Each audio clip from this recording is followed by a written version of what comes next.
berjalan dalam firman-Mu, hatiku siap.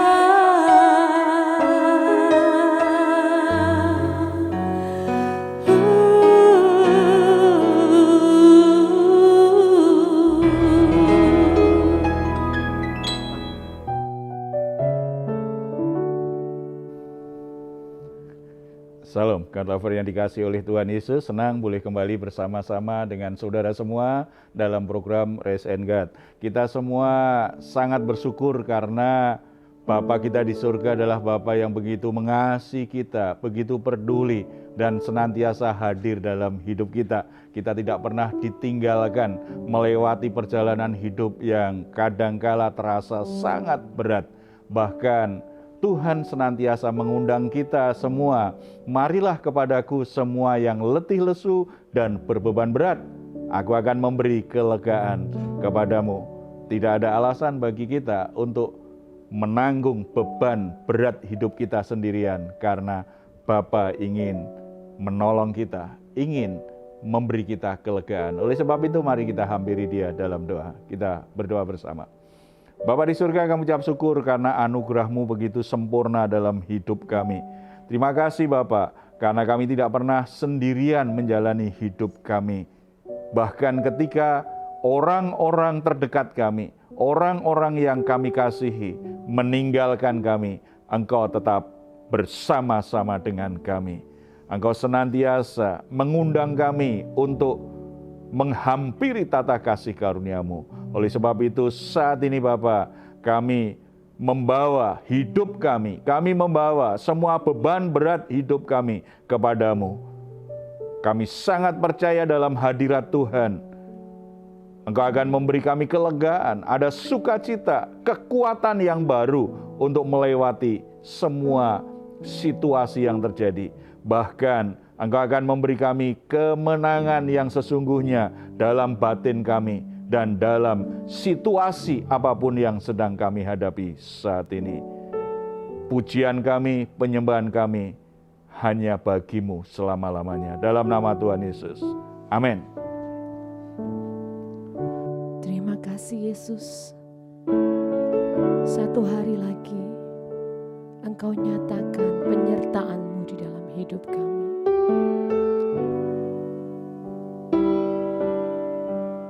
Terima kasih Yesus.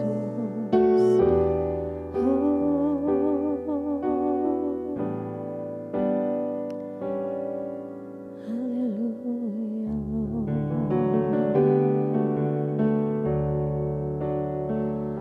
Bila Kau izinkan sesuatu terjadi,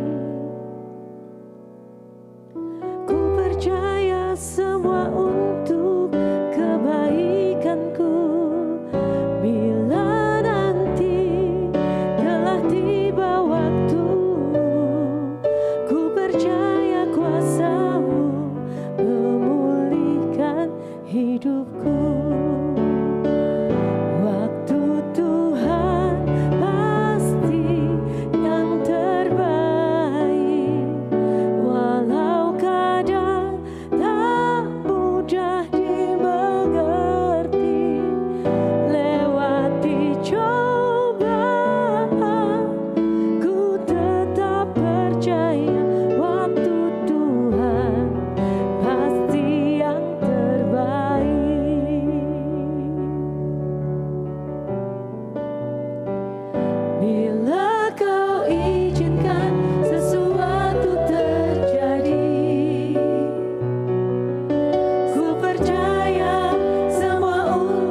Ada satu pertanyaan yang saya akan bacakan kepada saudara sebelum kita sharing firman Tuhan. Saya seorang ibu yang memiliki 2 anak. Anak pertama 12 tahun dan adiknya 8 tahun. Anak pertama membuat saya kewalahan karena hiperaktif dan agresif. Suami saya cenderung cuek dan menyerahkan urusan anak hanya kepada saya. Apakah sikap suami saya ini bisa dimaklumi? Saudara-saudara, ada banyak problem ketika dalam rumah tangga itu ada seorang ayah yang tidak mengambil tanggung jawabnya dengan cara yang benar. Ada banyak penelitian menegaskan bahwa hubungan antara seorang ayah dengan anak itu punya dampak psikologis yang sangat kuat sampai anak itu dewasa. Bahkan ada penelitian yang menjelaskan bahwa kalau ikatan batin antara seorang ayah dengan anak itu tidak terbentuk dengan baik, anak ketika remaja cenderung punya emosi yang labil, emosinya pasang surut, bahkan bisa jadi bermasalah dari sisi perilaku. Apa yang ditanyakan ibu tadi, apakah itu sesuatu yang bisa dimaklumi? Sangat tidak bisa dimaklumi kalau itu sedang bicara tentang tanggung jawab seorang ayah terhadap anak. Karena kalau ayahnya tidak mengambil tanggung jawabnya dengan benar, tidak memberi waktu yang berkualitas terhadap anaknya, tidak berkomunikasi, tidak hangat dengan anaknya, maka anak itu akan bertumbuh sebagai anak-anak yang bermasalah baik secara emosional maupun secara perilaku di kemudian hari kalau anak itu tidak dibolehkan Tuhan. Nah, Pak, apa kalau gitu, Pak, ciri-ciri ayah yang lemah yang tidak memiliki hati Bapa terhadap anak-anaknya, Pak? Ada banyak ayah yang lemah hatinya sehingga tidak bisa mengambil tanggung jawabnya, tidak bisa mengambil peranannya sebagai ayah. Ada banyak pria yang baik, bekerja penuh tanggung jawab, dia kerja keras, dan mungkin juga suami yang baik. Tetapi kadangkala orang baik ini ketika jadi ayah bukan ayah yang baik bagi anak-anaknya. Kita akan lihat ada satu kisah yang kita bisa pelajari. Ada 2 ciri ayah yang memiliki hati yang lemah terhadap anaknya. Dari Kejadian 34 ayat 1 sampai 31, di situ ada 2 ayah yang disebutkan, yaitu Hemor dan Yakub. Kisahnya saudara bisa baca lengkap karena cukup panjang ya, tetapi ceritanya Hemor ini punya anak laki-laki. Kita baca aja yang ayat 1 sampai ayat 4, kita dapat gambaran dari tokoh Hemor ini. Pada suatu kali pergilah Dina, anak perempuan Lea yang dilahirkannya bagi Yakub, mengunjungi perempuan-perempuan di negeri itu. Ketika itu terlihatlah ia oleh Sikem, anak Hemor, orang Hewi, raja negeri itu. Lalu Dina itu dilarikannya dan diperkosanya. Tetapi terikatlah hatinya kepada Dina, anak Yakub. Ia cinta kepada gadis itu, lalu menenangkan hati gadis itu. Sebab itu berkatalah Sikem kepada Hemor ayahnya, ambillah bagiku gadis ini untuk menjadi istriku. Sikem, anak Hemor, memperkosa Dina, anak Yakub. Ketika ada tindakan perkosaan, pasti dorongannya adalah nafsu. Dorongannya adalah ingin menguasai, mengambil hak yang bukan haknya. Dan dia akan lakukan dengan cara yang kasar, dengan cara yang jahat, dengan cara yang penuh dengan teror. Itu akan dilakukan. Setelah Sikem memperkosa Dina, ternyata dia jatuh hati. Awal mulanya mungkin hanya nafsu, tetapi setelah itu jatuh hati. Dan dia lapor ke ayahnya, "Papa, nikahkan aku dengan Dina, anak Yakub." Karena ayahnya seorang raja, pasti mudahlah untuk meminta itu, untuk melamar Dina bagi dia.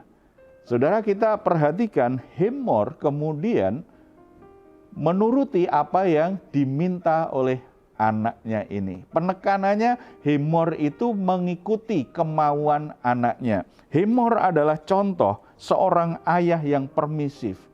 Ayah yang tidak menggunakan otoritasnya dengan cara yang benar. Bahkan mengabaikan otoritasnya sebagai seorang ayah. Harusnya sebagai raja, ketika anaknya memperkosa Dina, dia merasa sangat malu dan murka. Dia akan disiplin anaknya sedemikian rupa, tidak hanya sekedar ikuti apa yang dimaui anaknya ini. Ayah yang permisif itu jarang marah. Ayah yang permisif itu mudah sekali memaklumi anaknya. Ayah yang permisif itu menjadi ayah yang serba boleh. Bagi anaknya, ini ayah yang asik. Karena ayah yang apa saja kalau aku minta dituruti. Apapun yang aku lakukan tidak akan marah. Bahkan ditolong untuk dibela. Gimana supaya aku terhindar dari konsekuensi kesalahanku. Bagi anak senang dengan ayah seperti ini. Tetapi di hadapan Tuhan, ayah seperti ini, ayah yang lemah, yang hatinya lemah, yang tidak punya keberanian untuk menggunakan otoritasnya sebagai seorang ayah untuk mendidik, untuk mengarahkan, untuk mendisiplin, untuk memimpin. Bahkan ketika melihat anaknya berbuat salah, tidak punya keberanian untuk mengkoreksi anaknya, untuk marah dengan anaknya. Kita ingat kisah Imam Eli juga seperti itu kan. Imam Eli akhirnya dihukum oleh Tuhan karena apa? Karena Imam Eli tidak berani marah terhadap anaknya. Padahal anaknya juga lakukan sesuatu yang jahat di mata Tuhan. Mencuri persembahan. Setelah itu apa? Melakukan dosa di rumah Tuhan. Tetapi Imam Eli hanya menegur begitu saja, tetapi tidak dengan tekanan, dengan penuh otoritas. Yang isinya adalah kemarahan yang mendisiplin setelah itu. Tidak ada. Akhirnya Tuhan menghukum Imam Eli. Ini yang terjadi juga dengan Hemor. Anaknya sudah lakukan sesuatu yang jahat. Itu kan tindak kriminal. Perkosaan itu sesuatu yang sangat jahat. Dan korban perkosaan itu pasti sangat menderita sekali secara batin. Dia sangat tersiksa batinnya. Tetapi dengan begitu mudahnya, ya sudah kalau begitu dinikahi saja. Kadang-kadang dalam hidup hari-hari kita ketemu orang-orang seperti itu. Memperkosa perempuan, setelah itu ya udah penyelesaiannya dinikahi saja. Mengabaikan kenyataan bahwa yang dialami perempuan itu sangat menyakitkan sekali. Mungkin bisa seumur hidup dia tidak sembuh dengan lukanya itu, dengan rasa sakitnya itu. Tidak coba memahami situasinya. Ayah yang permisif tidak menyelesaikan masalah anaknya. Situasinya kelihatannya oke, terkendali. Tetapi sebenarnya dia sedang membiarkan anaknya menganggap kesalahannya itu sesuatu yang bisa dimaklumi. Dia sedang mengajar anaknya, kesalahan apapun yang kamu buat, selalu ada solusinya. Karena kita punya kekuasaan. Tidak diselesaikan, tidak mengajar anaknya untuk bertobat. Dan mulai bertindak benar dalam hidupnya. Itu ayah yang permisif. Hatinya lemah sebagai seorang ayah. Para ayah yang bergabung dengan Raise and Guide, saya dorong, pakai otoritasmu dengan benar. Saudara diberi wibawa oleh Tuhan sebagai seorang ayah, punya hati bapa surgawi. Untuk apa? Untuk mendidik, untuk memimpin, mengarahkan anakmu. Ketika anakmu melenceng dari kehendak Tuhan, saudara punya tanggung jawab untuk mengingatkan anakmu. Dalam tanda petik, marahlah dengan anakmu dan bawa kembali anakmu di jalan yang seharusnya. Kalau tidak, saudara akan kehilangan anakmu. Saudara ketika nanti anak-anakmu sudah dewasa dan saudara menjadi seorang ayah yang usia lanjut, mungkin akan banyak meneteskan air mata kesedihan melihat anak-anakmu hidupnya rusak, hidupnya mendatangkan duka cita bagi keluarga. Didiklah anakmu, disiplinlah anakmu sejak anakmu kecil. Sejak saat ini di mana Tuhan sudah memberikan engkau seorang anak untuk dididik. Jangan seperti Hemor yang hanya memaklumi dan mengikuti kemauan anaknya yang jelas-jelas sudah berbuat jahat.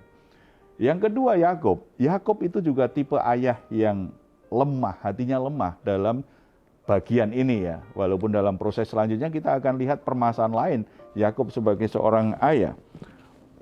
Ketika Yakub mendengar itu, apa reaksinya? Coba kita baca ayat 5. Kedengaranlah kepada Yakub bahwa Sikem mencemari Dina, tetapi anak-anaknya ada di padang menjaga ternaknya. Jadi Yakub mendiamkan soal itu sampai mereka pulang. Ini Yakub itu tipe ayah yang pasif. Dia dengar anak perempuannya diperkosa oleh Sikem. Dia mendiamkan. Dia tunggu anak laki-lakinya pulang dari padang.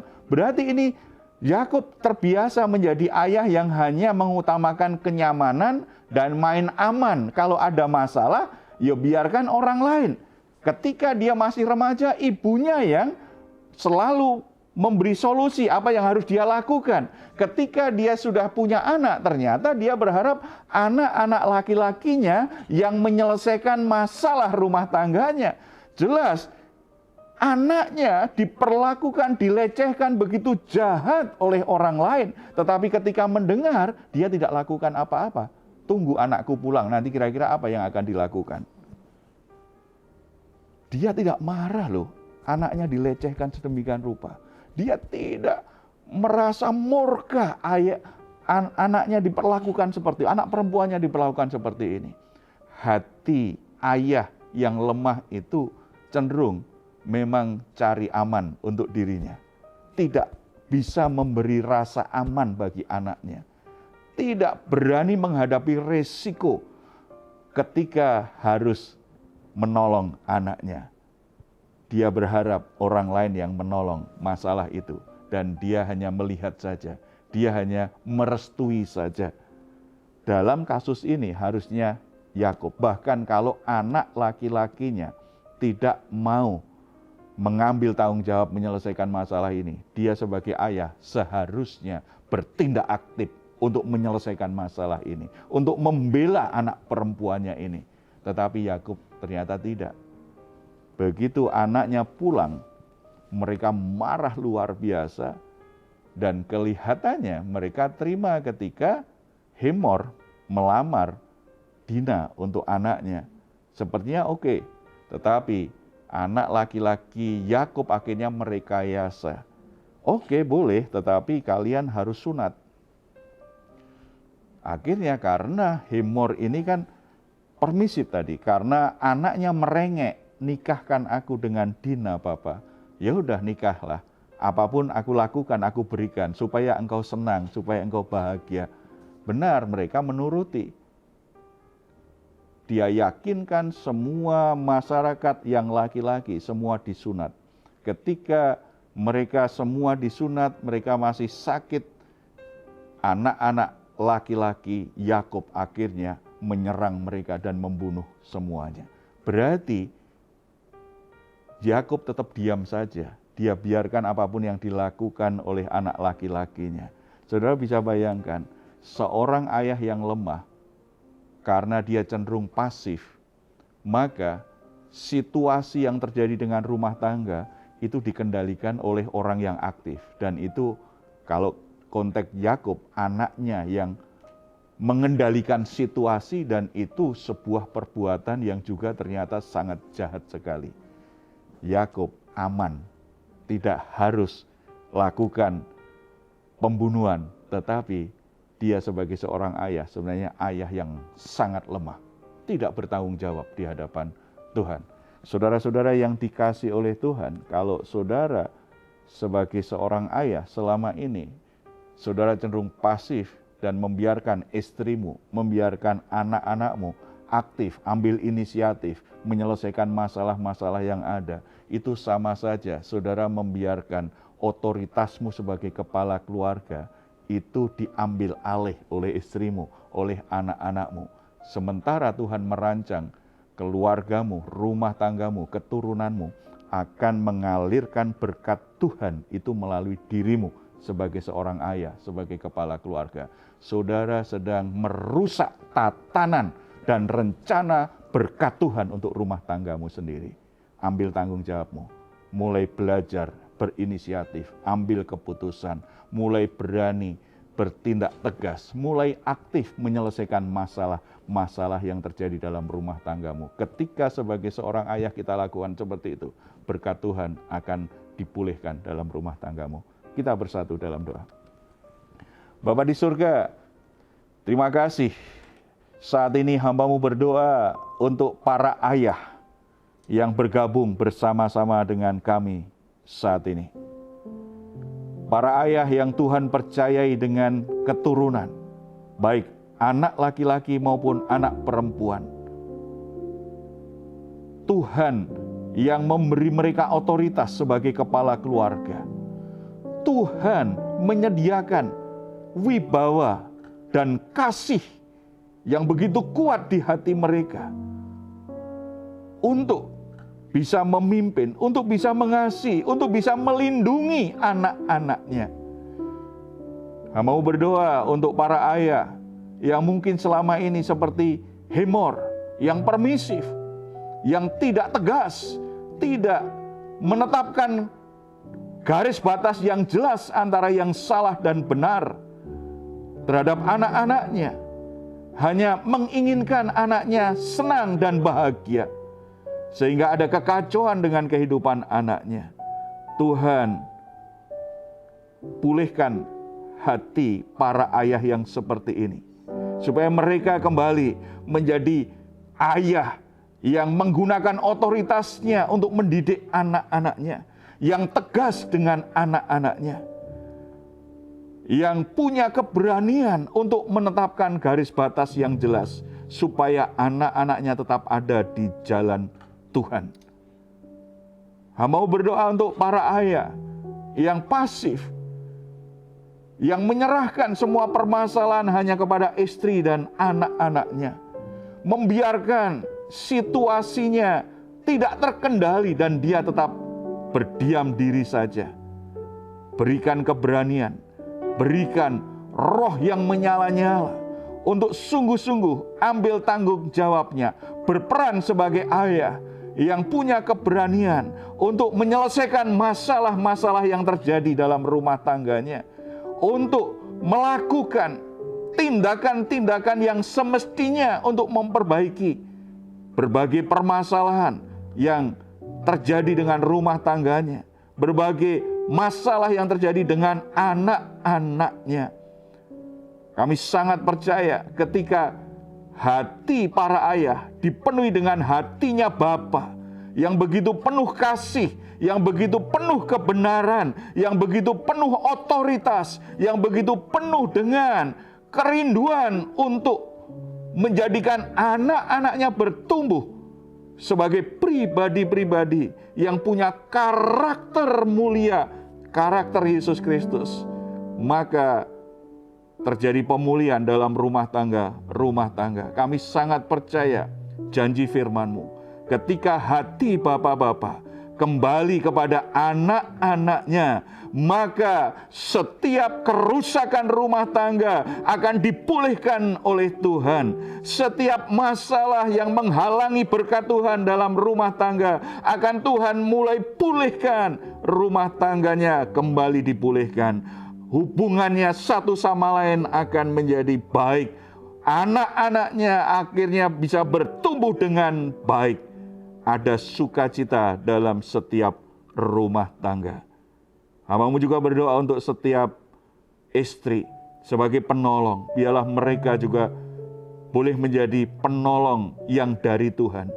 Untuk memotivasi, untuk melengkapi, untuk menyatakan dukungan, respek yang benar terhadap suaminya, agar suaminya bisa mengambil tanggung jawabnya sebagai ayah yang dipenuhi dengan hati Bapa Surgawi terhadap anak-anaknya. Terima kasih Bapa, Terpuji namamu dalam nama Tuhan Yesus. Kami berdoa. Amin. Puji Tuhan, saudara-saudara, keluarga kita dirancang Tuhan untuk diberkati Tuhan, untuk menikmati kehadiran Bapa Surgawi. Oleh sebab itu, para ayah, ambil tanggung jawabmu sebagai seorang bapak bagi anak-anakmu. Ambil tanggung jawabmu sebagai kepala keluarga, sehingga berkat Tuhan senantiasa mengalir dalam rumah tanggamu. Kalau saat ini saudara membutuhkan dukungan doa karena sedang menderita sakit, sedang mengalami masalah dalam pekerjaan, dalam rumah tangga, atau situasi yang sangat berat yang sedang saudara alami saat ini, silahkan menuliskannya di nomor telepon yang tertera di layar saudara. Tim doa kami akan mendukung saudara dalam doa, dan kami selalu rindu saudara selalu diberkati oleh Tuhan. Kalau saudara ingin memberikan komentar, silakan menuliskannya di ruang komentar yang ada di channel Diaspora TV. Kami tunggu. Mazmur 4 ayat 8 sampai 9. Engkau telah memberikan sukacita kepadaku lebih banyak daripada mereka ketika mereka kelimpahan gandum dan anggur. Dengan tentram aku mau membaringkan diri lalu segera tidur, sebab hanya Engkaulah, ya Tuhan, yang membiarkan aku diam dengan aman. Puji Tuhan, selamat malam, selamat beristirahat. Tuhan Yesus memberkati kita semuanya. Salam.